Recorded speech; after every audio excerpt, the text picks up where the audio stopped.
Amen. Maintenant, si vous avez vos Bibles, ouvrez-les s'il vous plaît. Et je vais faire la lecture d'un passage qui se trouve dans la Genèse, au chapitre 32, les versets 25 à 31. Genèse 32, versets 25 à 31.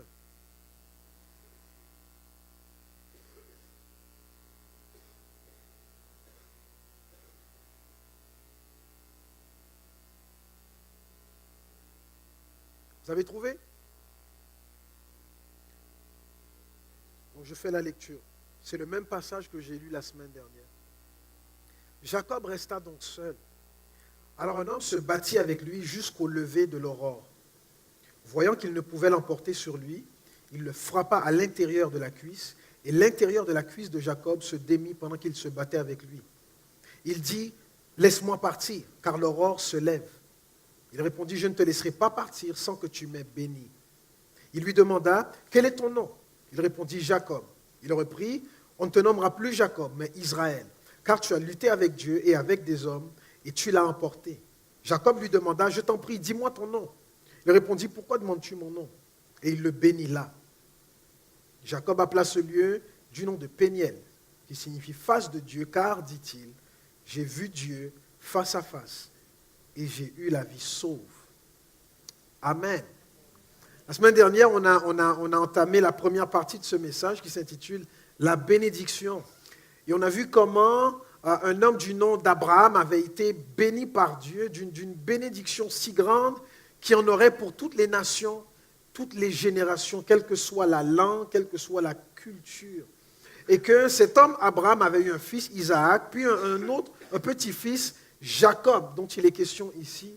Et que Jacob a passé toute la nuit à lutter avec un homme. Et on découvre que cet homme avec qui il a lutté toute la nuit n'était nul autre que Dieu. Jacob a lutté toute la nuit. Est-ce qu'il y a des gens ici qui ont déjà passé toute une nuit, peut-être pas à lutter, mais au moins à prier, toute une nuit à s'accrocher à Dieu, toute une nuit à tirer sur le bord du vêtement de Dieu? Est-ce qu'il y a des gens ici? Je me rappelle au tout début de ma conversion, il y a une période où j'ai expérimenté, j'ai éprouvé une telle soif de Dieu que chaque jour j'avais des rendez-vous avec lui. Et j'avais même mis ça dans mon agenda. Donc à 11h du matin, j'avais un rendez-vous, à 2h de l'après-midi, j'avais un rendez-vous, et à 19h le soir, j'avais un autre rendez-vous avec Dieu. C'était mes rendez-vous. Et si quelqu'un me demandait de faire quelque chose à un moment où j'avais déjà fixé un rendez-vous avec Dieu, moi je disais non, j'ai un rendez-vous. Parce que pour moi, mes rendez-vous avec Dieu étaient aussi importants que mes rendez-vous avec le médecin, le dentiste, l'école ou qui que ce soit. Parce qu'un rendez-vous avec Dieu, c'est sérieux. C'est sérieux. Et je me rappelle cette période où j'ai commencé à rechercher le baptême dans le Saint-Esprit. Cette expérience spirituelle lors de laquelle Dieu te remplit de son esprit si bien qu'il te donne la capacité de parler en d'autres langues.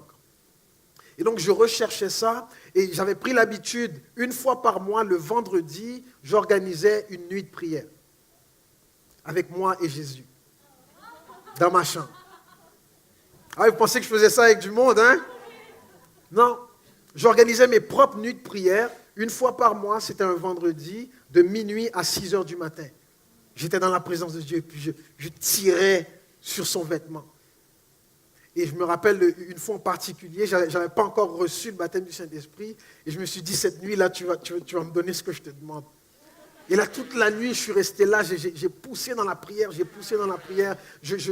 tirais sur le bord de son vêtement. Et il était rendu 5h du matin, puis j'ai dit, Seigneur, là, le soleil commence à se lever, grouille-toi là. Parce que mon temps finit à 6h, tu ne vas pas me laisser comme ça. Et là, j'ai poussé encore 1 heure jusqu'à 6h. À 6h, vous savez ce qui s'est passé? Rien, pas en tout. Et j'étais tellement déçu que j'ai terminé cette nuit de prière-là en allant me coucher, ok? Et puis j'ai dit au Seigneur, Seigneur, je suis déçu. Puis je me suis endormi comme ça. Ça m'avait fait de la peine. J'étais sûr que Dieu allait m'exaucer. Mais il avait d'autres plans. Il avait d'autres plans. C'est quelques jours après ça que Dieu m'a rempli de son esprit. Il l'a fait chez mon pasteur. J'étais à genoux dans le salon de mon pasteur en train de prier tranquillement. Et puis le Saint-Esprit est descendu sur moi. Est-ce que tu as déjà passé toute une nuit à t'accrocher à Dieu? Peut-être pour qu'il te remplisse de son esprit. Peut-être parce que tu avais besoin d'une guérison. Peut-être parce que tu avais besoin d'un miracle. Peut-être pour quelqu'un d'autre. Peut-être tout simplement parce que tu avais soif de sa présence. Est-ce que tu as soif? Est-ce qu'on a soif à Gospel Vie de la présence de Dieu? Je ne sais pas pour vous, mais moi j'ai soif de sa présence. Et quand tu as soif de la présence de Dieu, il n'y a rien qui doit t'empêcher de passer du temps dans sa présence pour le chercher. Je planifiais mes temps avec Dieu. Et des fois, on se dit, je prierai quand j'aurai envie de prier ou je prierai quand l'idée me dira de prier. Mais souvent, quand on attend que ça adonne, comme on dit, ça ne donnera pas. Tu dois le planifier. Comme tu planifies n'importe quel autre rendez-vous. Tu dois planifier. Parce que la présence de Dieu, c'est concret, c'est réel, c'est vrai, c'est sérieux. Ce n'est pas juste un hobby spirituel. Est-ce que c'est un loisir spirituel, la prière? Non, c'est plus que ça. C'est plus que ça. Il y a la soif individuelle d'une personne et il y a la soif collective. Ça, c'est quand on décide de chercher la présence de Dieu ensemble et on est déterminé ensemble à expérimenter quelque chose, à expérimenter sa puissance, expérimenter sa présence, expérimenter son amour. C'est pour ça qu'on se réunit et qu'on vient pour être ensemble parce que là où 2 ou 3 sont assemblés en mon nom, Jésus dit, je suis là. Je suis là. Et donc, c'est crucial qu'il y ait une soif collective et pas juste des soifs individuelles. Si tu as soif individuellement, tu vas faire des nuits de prière dans ta chambre tout seul, ce qui est bien, remarque, c'est super bien. Mais il faut qu'on ait aussi cette soif-là d'être ensemble pour chercher Dieu. Parce qu'il y a des choses que Dieu fait quand on est ensemble, qu'il ne fera pas nécessairement quand on est seul. Parce que Dieu aime l'unité. Il aime l'unité. Il aime voir les chrétiens se rassembler autour de son nom. Il aime quand on se tient la main et qu'on dit « Seigneur, on te prie comme une seule personne ». Ça veut dire que mes sujets de prière personnels, je laisse ça à la maison. Maintenant, on vient pour les sujets de prière qui concernent tout le monde. Répands ta présence, ta justice, ta paix, ta joie au milieu de nous. Guéris nos malades. Je ne prie pas, Seigneur, règle son problème, mais c'est son problème. Non, Seigneur, quand on est ensemble, ces problèmes deviennent mes problèmes. Et donc, je vais prier, je vais crier à toi comme si mon bien-être dépendait du sien. Ça, c'est l'unité. Je ne dis pas, Seigneur, tu vois la situation du frère là-bas, touche ses enfants. Quand on prie ensemble, ce n'est plus ses enfants, ce sont nos enfants. Parce qu'on prie comme une seule personne. Si tu souffres, je souffre, ça m'affecte. Et donc, je vais prier pour toi comme si je priais pour moi. Et ça rentre dans l'esprit du « aime ton prochain comme toi-même ». Aime ton prochain comme toi-même.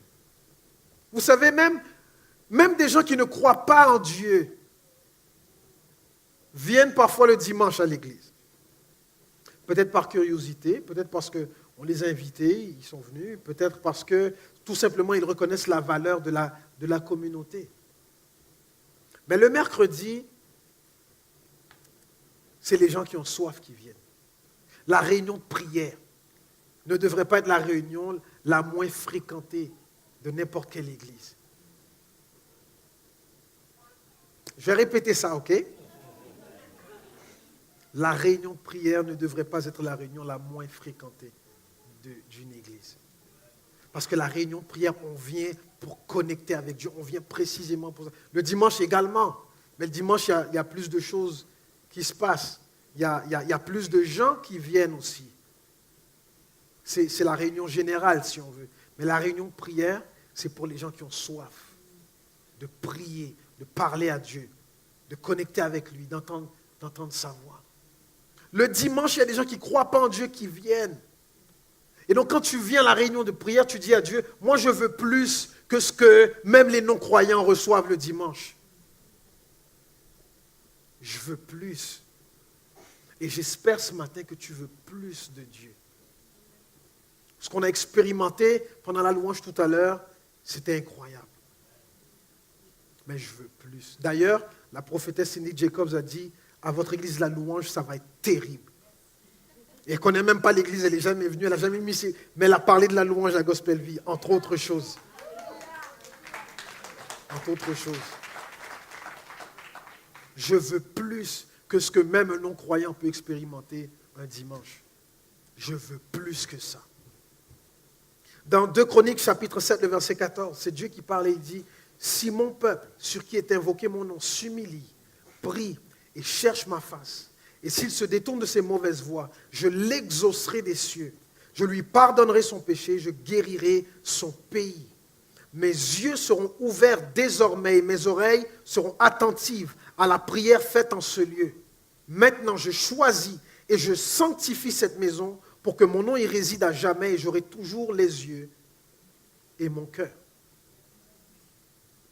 Lise a prophétisé ça ce matin. Elle ne savait pas ce que j'allais prêcher. Il y a une parole de Dieu sur cette église. Que celui qui a des oreilles pour entendre, entende. Dieu est en train de nous parler de plusieurs façons. Si mon peuple s'humilie, prie et cherche ma face. Les temps de prière et les réunions de prière ne doivent pas être les activités ou les événements les moins fréquentés. Parce que ce n'est pas dit, si mon peuple se rassemble, il fait des belles activités le dimanche matin, entre 10h et midi, je l'exaucerai des cieux. Ça aurait été cool s'il avait dit ça. Mais ce n'est pas ce qu'il a dit. Si mon peuple s'humilie, prie et cherche ma face. C'est dans la prière que ça se passe. C'est dans la prière que ça se passe. Ésaïe chapitre 56, le verset 7, il dit, « Je les amènerai sur ma montagne sainte et je les réjouirai dans ma maison de prière. Leurs holocaustes et leurs sacrifices seront agréés sur mon autel, car ma maison sera appelée une maison de prière pour tous les peuples. » Car ma maison sera appelée une maison de prière pour tous les peuples. Quand tu vis et tu marches dans une vie de prière, Dieu dit, je vais accepter tes sacrifices. Est-ce qu'il y a des gens qui ont déjà fait des sacrifices pour Dieu? Est-ce que c'est possible qu'on fasse des sacrifices pour Dieu que Dieu n'accepte pas? Mais Dieu dit, mais si tu viens pour prier, si tu viens et que tu chéris les temps de prière, c'est-à-dire tu chéris les moments où tu viens connecter avec moi, être en communion avec moi, entendre ma voix, ouvrir ton cœur, me laisser te toucher, tes sacrifices, je vais tous les accepter. Parce que ma maison sera une maison de divertissement spirituel tous les dimanches. Ah non, je pensais que quelqu'un allait dire Amen. Non? Non, j'ai dû me tromper. Ah ok, oui, c'est vrai. Vous avez raison. Car ma maison sera appelée une maison de prière pour toutes les nations. Ça me fait penser d'ailleurs que hier soir, Cindy Jacobs m'a dit, votre église, c'est une église pour toutes les nations.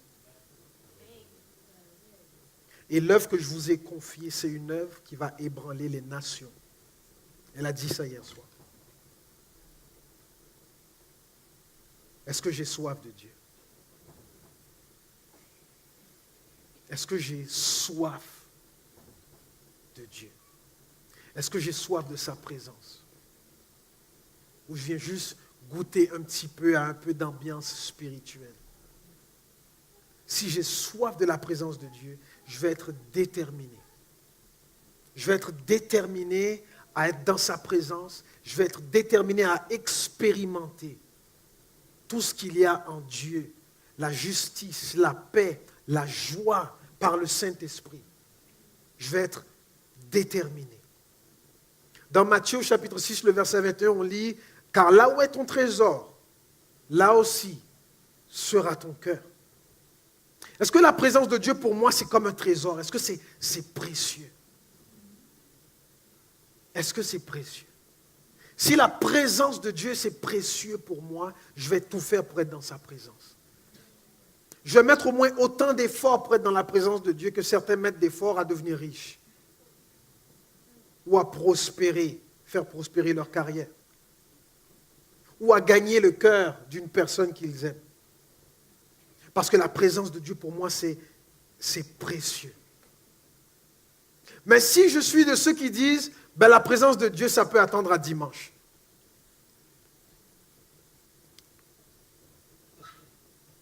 Ouais, ça peut attendre à dimanche. Ok.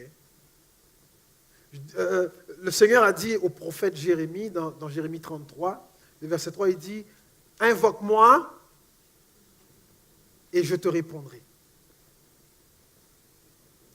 Et il disait ça à une personne dont le cœur était tout entier à lui. Son cœur était à Dieu complètement. Et il dit à cette personne, invoque-moi et je vais te répondre. Mais si je suis de ceux qui disent, la présence de Dieu, ça peut attendre à dimanche prochain. Je n'ai pas le temps pour les réunions de prière. Je n'ai pas le temps pour ce genre de choses. Je n'ai pas le temps pour m'arrêter au travail pour prier un peu ou à l'école. Non, je n'ai pas le temps pour ça. J'ai une vie. Ah bon? Imagine si Dieu te disait, invoque-moi, mais tu vas attendre longtemps. Ça peut attendre, non? Moi, je ne veux jamais entendre ces paroles-là du Seigneur. Invoque-moi, mais tu vas attendre. Non, moi, je veux que le Seigneur me dise, comme il a dit à Jérémie, invoque-moi et je vais te répondre. Parce que j'ai vu ton cœur. Ma présence, c'est précieux pour toi. Tu as soif. Tu es déterminé à être dans ma présence. Tu es déterminé à me connaître. Tu es déterminé à être avec moi. Alors, à chaque fois que tu vas m'appeler, je vais dire, me voici. Dès que tu seras en détresse, je vais sauter du ciel pour te secourir. Parce que je te connais, je connais ton cœur, je sais que tu m'aimes et je sais que tu me cherches. Même quand tu n'es pas en difficulté, tu me cherches. Je ne veux pas chercher Dieu seulement quand ça va mal.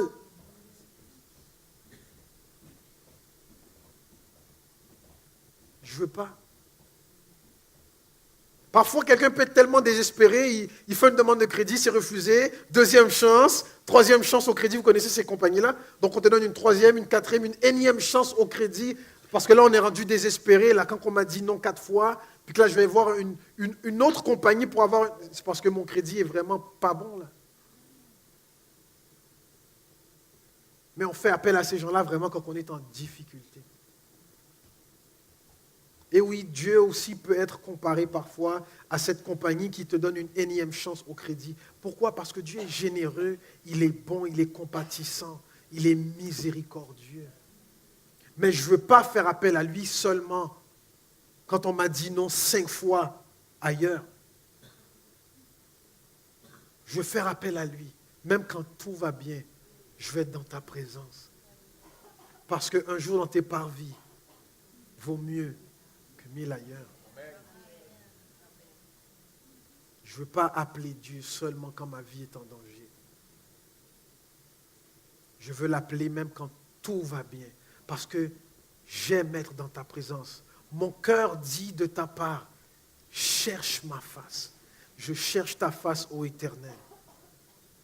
Ne me cache pas ta face. J'aime être dans la présence de Dieu. Il y a quelque chose que tu ne peux pas goûter ailleurs que dans sa présence. Et si ce que je viens de dire là, tu trouves ça étrange, bizarre, tu te dis, mais c'est quoi le rapport? De quoi il parle? Ah, là, tu es dû, là. Tu es vraiment dû pour expérimenter quelque chose avec Dieu. Parce que si ce que je te dis là, pour toi, c'est une autre planète, c'est que tu es passé à côté de quelque chose toute ta vie. Mais aujourd'hui, ça peut changer. Aujourd'hui, tu peux goûter à la présence de Dieu et être transformé. Transformé. Prends la présence de Dieu au sérieux. Parce que Dieu te prend au sérieux. C'est pour ça que Jésus disait souvent qu'il te soit fait selon ta foi. Parce que je te prends au sérieux. Et donc ce que tu crois, je vais te le donner. Tu vas l'avoir. Dieu me prend au sérieux. Alors je ne peux pas, moi, ne pas le prendre au sérieux. Est-ce que tu as soif? Jacob passe toute une nuit à lutter. Il lutte avec Dieu, mais au début, il ne savait pas que c'était Dieu. Rappelez-vous, il est en chemin vers le retour. Donc il retourne vers sa famille. Et lui, il a peur en chemin parce qu'il y a son frère qui l'attend là-bas. Et comme il a trompé son frère avant de quitter son pays, lui, il sait que son frère veut se venger. Et donc lui, il a peur, il est en chemin, il approche, il est angoissé. Et donc, il envoie tout le monde devant lui, mais en plein milieu de la nuit, quelqu'un vient, il se met à se battre avec lui. Si ça se trouve, Jacob pensait que c'était un homme que son frère avait envoyé pour le tuer. Et donc lui, il lutte pour sa vie. Mais à la façon dont l'autre homme se bat, et à la façon dont l'autre homme a déboîté sa hanche, il a dû se dire, non, ça, c'est pas un homme, ça. Wow. Il y a des luttes qu'on a, des fois, on ne sait pas, est-ce que c'est l'ennemi ou est-ce que c'est Dieu qui fait ça? Mais à la façon dont les choses tournent, à la façon dont Dieu te touche, tu peux reconnaître que, ok, non. Pendant des jours, moi, je disais que c'est le diable qui m'attaque. Ce n'est pas le diable qui t'attaque. Vous savez, des fois, tu vis des attaques et ce n'est pas le diable qui t'attaque. Peut-être que Jacob, au début de ce combat, il a dit, oh non, le diable ne m'aura pas. Et puis là, Dieu touche sa hanche, elle se déboîte carrément, il dit, wow, attends une minute, non. Attends, c'est qui ça? Et quand il a reconnu que c'était Dieu qui était en face de lui, il a changé d'attitude. De l'homme qui se battait pour sa vie et qui voulait achever l'autre, il a commencé à s'accrocher pour dire, non, bénis-moi. Dieu peut lutter avec toi de plusieurs façons, il y a plusieurs formes que ça peut prendre. Des fois, ça peut prendre la forme d'une difficulté financière. Tu veux aller dans une direction et Dieu te bloque le passage. Et toi, tu penses que c'est le diable qui t'empêche d'accomplir tes rêves. Et tout ce que tu fais, ça ne marche pas. Et donc, tu viens à l'église, tu demandes de la prière, lutter avec moi, le diable m'attaque, il m'empêche d'avancer. D'où l'importance d'avoir du discernement. Parfois, il y a quelqu'un qui a besoin de te dire, non, mon frère, ce n'est pas le diable qui fait ça. Le Seigneur te dit que. C'est le temps que tu t'arrêtes. Et donc, quand tu réalises que, ok, ça c'est Dieu qui fait ça. Parce qu'il y a une différence quand c'est le diable qui t'attaque et quand c'est Dieu qui t'attaque. Dans 1 Pierre chapitre 5, le verset 5, on nous dit que Dieu s'oppose aux orgueilleux, mais il fait grâce aux humbles. D'autres versions vont dire, il traite les humbles avec bonté. Quand Dieu lutte contre toi ou lutte avec toi, c'est parce qu'il veut tuer l'orgueil qui est dans ton cœur. Quand le diable t'attaque, il fait des choses pour exciter ton orgueil. Les deux n'ont pas le même objectif. Quand Dieu lutte avec toi, c'est qu'il te résiste, mais il ne cherche pas à te tuer. Il cherche à se révéler. Le diable, lui, cherche à voler, tuer et détruire. Quand Dieu lutte avec toi, aussitôt que tu t'humilies, il enlève sa main. Il te fait grâce, il exauce ta prière. Mais quand c'est le diable qui t'attaque, même quand tu t'humilies, lui, il continue de t'écraser parce que lui, il veut te détruire. Et donc, des fois, même après t'être humilié, tu ne comprends pas pourquoi ça continue. Ce n'est pas Dieu qui faisait ça. Le diable, il s'en fout que tu t'humilies ou pas. Lui, il veut juste ta peau. Dieu veut que tu t'humilies pour ton bien. Parce que la Bible dit que l'humilité précède la gloire. Parce que Dieu veut te mettre dans une position de gloire. C'est pour ça qu'il veut que tu apprennes l'orgueil, l'humilité plutôt, pardon. Mais l'orgueil précède la chute. Le diable veut que tu tombes. Et donc il va exciter ton orgueil. Il va exciter ton orgueil. Quand l'un et l'autre luttent avec toi, les deux n'ont pas le même objectif. Dieu veut ton bien. Le diable veut te détruire. Il veut te détruire. Il veut te détruire. Et donc Dieu s'est présenté, Jacob a commencé à lutter avec lui, pensant que c'était un ennemi. Peut-être pensant que c'était un tueur envoyé par son frère. Mais à la façon dont Dieu lutte avec toi, à un moment donné, il commence à se révéler pour que tu vois que c'est lui. Et donc Jacob est passé de la lutte à la conversation. Parce qu'il a réalisé à qui il avait affaire. Peut-être qu'en ce moment, toi, tu es en train de lutter avec Dieu. Et que dans ton cœur, tu peux entendre la voix du Saint-Esprit qui te dit, c'est moi qui te résiste. Parce que j'essaie de te faire comprendre ma volonté. J'essaie de te montrer un chemin nouveau. Ou j'essaie de t'éviter la destruction. Et là, si dans ton cœur, tu commences à réaliser que c'est Dieu qui a fait ça. Il y a peut-être quelqu'un ici qui a déjà perdu une maison et qui pensait que c'était le diable qui avait fait ça, non? Dieu t'a sauvé la peau là. Parce que Dieu te connaît, il connaît tes moyens, il connaît ton avenir, il connaît ton dossier. Dieu a voulu te permettre de respirer un peu.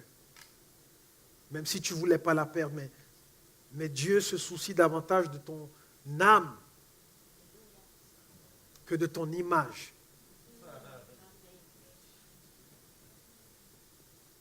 Et donc parfois il nous enlève des choses. Mais j'étais plus cute avec ça dans ma vie, Seigneur, oui. Tu étais cute. Mais l'avenir n'était pas cute. Moi je vois l'avenir. Et donc j'ai enlevé ça. Mais ça ne veut pas dire que je ne vais pas te bénir. Mais je veux juste te repositionner. Et donc toi tu dois accepter ça humblement. Et si tu t'humilies et tu me laisses te conduire, je vais t'élever. Et tu vas retrouver une place d'honneur. Tu vas goûter à ma gloire. Parce que Dieu veut te faire du bien, pas du mal. Quand Dieu lutte avec toi, ce n'est pas pour te faire du mal du tout. Loin de là, au contraire. Dieu veut nous faire du bien. Parce que c'est un Dieu bon, généreux, compatissant. Dans Ézéchiel chapitre 18, le verset 23, ça dit, « Pensez-vous que j'aime voir mourir le méchant ?» C'est Dieu qui parle. « Je vous le déclare, moi, le Seigneur Dieu, tout ce que je désire, c'est qu'il change de conduite et qu'il vive. » Même les méchants, Dieu ne veut pas qu'ils meurent. Ce que Dieu veut, c'est qu'ils changent de conduite et qu'ils vivent. Et donc, quand Dieu lutte avec toi, quand Dieu te résiste, il résiste à ton orgueil, ce n'est pas pour te détruire. Je veux que tu changes de conduite. Et Jacob, en plein milieu de ce combat-là, quand il réalise que, waouh, ok, ça c'est Dieu. Il avait le choix là, il avait deux options. Soit je continue de me battre, puis je vais voir si je suis capable de battre Dieu. Je sais que ça sonne ridicule, mais il y a des gens qui ont cette attitude-là. Ils vont essayer de résister à Dieu jusqu'au bout pour voir d'un coup que je suis capable de résister à Dieu. Va demander au Pharaon ce que ça a donné. Il va te raconter son témoignage. Ça ne donne pas des bons résultats. Et l'autre option qu'il avait, c'était de s'humilier. Et comment est-ce que Jacob s'est humilié? Il s'est simplement accroché. Il a dit, bénis-moi. Je ne te laisse pas partir. Je vais continuer à me battre, mais avec une autre attitude de cœur. Là, je vais me battre pour recevoir quelque chose de toi. Ma foi, je vais l'exercer pour recevoir ta bénédiction. Ma détermination, ce ne sera plus pour te résister, mais ce sera pour recevoir. C'est le supérieur qui bénit l'inférieur, Dieu devant l'homme. L'homme s'humilie devant Dieu. Bénis-moi. Bénis-moi. Et il dit, je ne te laisse pas partir. Je ne te laisse pas partir. Même si Dieu dit, l'aurore se lève, le soleil se lève, il faut que je parte là, j'ai une grosse journée devant moi. Il dit non, tu pars pas. Tu pars pas. Tant que tu ne m'as pas béni, tu pars pas. Je t'ai pris pour un ennemi avant, mais maintenant je sais qui tu es. Et c'est sûr que je ne te laisse pas partir. Quand tu as Dieu dans la même pièce que toi, laisse-le pas partir. Reste pas là assis à manger ta gomme là. C'est pas le temps, tu vas passer à côté de quelque chose. Ne le laisse pas partir.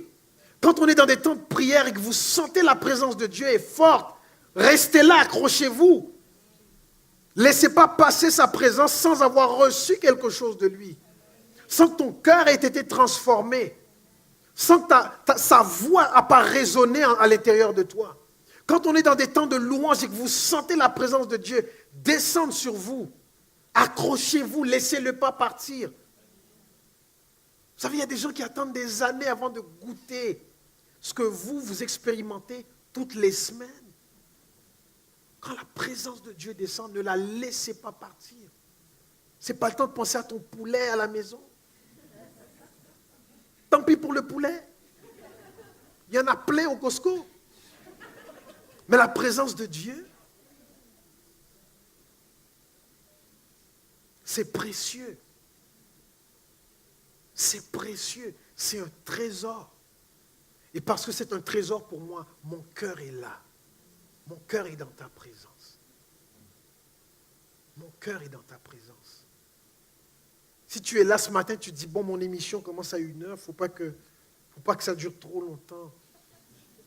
Tu avais juste à l'enregistrer. Tu ne peux pas enregistrer la présence de Dieu. Tu peux filmer une réunion, mais tu ne peux pas capturer sa présence dans ton téléphone. Et donc, quand elle passe, accroche-toi, reste là. Reste là. Reste là, Seigneur, bénis-moi. Bénis-moi. Colossiens 3, versets 1 et 2, ça dit, vous avez été ramenés de la mort à la vie avec le Christ. Alors, recherchez les choses qui sont au ciel, là où le Christ siège à la droite de Dieu. Préoccupez-vous de ce qui est là-haut et non de ce qui est sur la terre. Il ne dit pas ici, peu importe ce qui se passe sur terre, on s'en fout, ce n'est pas important. Ce n'est pas ce qu'il dit. Occupe-toi de ce qui se passe autour de toi, occupe-toi de ta vie. Tu peux avoir une vie, mais aie toujours les regards fixés sur ce qui a une valeur éternelle. Le royaume de Dieu est éternel. Tes factures ne sont pas éternelles. Alléluia. Ah oui, hein? Parce qu'un jour, Hydro-Québec va arrêter de t'envoyer du courrier. Ce sera fini. Délivrance. Mais le royaume de Dieu, ça c'est éternel. La paix, l'amour, la joie, la justice qui sont en Dieu, ça c'est éternel. Les choses qui ont de la valeur, accrochez-vous à ces choses-là. Attachez-vous à ces choses-là. Mais les choses qui passent, elles vont passer. Elles vont passer. Jacob a lutté avec Dieu. Ensuite, il a conversé avec Dieu. Il est passé de la lutte à la conversation, du combat à la prière, afin d'être béni. Pourquoi est-ce qu'il voulait être béni? Est-ce qu'il disait à Dieu, il faut absolument que tu me donnes la voiture de l'année? Je suis un enfant de Dieu, après tout. Bénis-moi. Non. Est-ce qu'il a dit, il faut que tu fasses en sorte que j'ai un meilleur salaire? S'il te plaît, bénis-moi. Je donne la dîme, je donne des offrandes, fais quelque chose pour moi aussi en retour. Non. Jacob était déjà prospère, donc la bénédiction, la nature de cette bénédiction-là, ce n'était pas la prospérité, il était déjà prospère. Il ne demandait pas à Dieu de l'enrichir, il était déjà riche. Alors c'est quoi cette bénédiction-là? Il était prospère, il était riche, il avait une grande famille et pourtant, il n'était pas comblé. Parce que ces choses-là sont des choses matérielles qui ne comblent pas le cœur. Il voulait quelque chose de plus profond, plus grand, plus important. Quelque chose que seul Dieu peut donner. Bénis-moi. Et j'aime le fait qu'ici, il n'a pas précisé avec quoi il veut être béni ou comment il veut être béni. Il a juste dit, bénis-moi. Et ça, c'est une façon de dire, je vais me soumettre à ta volonté. Fais-moi du bien selon ta richesse, selon ta volonté. Ce que toi tu veux, je le veux. Bénis-moi. Bénis-moi. Touche ma vie. Que je sois toujours attaché à ta présence. Que toutes les choses passent autour de moi, mais que ta présence soit toujours avec moi. Ta faveur, ta bonté, ta parole, qu'elle soit toujours avec moi. Bénis-moi. Et pourquoi il veut être béni? Pour être une bénédiction. La bénédiction que Dieu avait donnée à Abraham, c'est cette même bénédiction qui s'est transférée d'Abraham à Isaac, d'Isaac à Jacob et de Jacob à ses fils. Et Dieu avait dit à Abraham, tu seras une source de bénédiction. Et toutes les familles de la terre seront bénies par toi. Ne demande pas à Dieu de te bénir si tu n'es pas prêt à partager ta bénédiction après. Hello! Ne demande pas à Dieu de te bénir si tu n'es pas prêt à partager ta bénédiction avec d'autres. Parce que quand Dieu donne quelque chose, ce n'est jamais pour nous seuls. Dis à ton voisin, je vais te donner mon adresse tout à l'heure.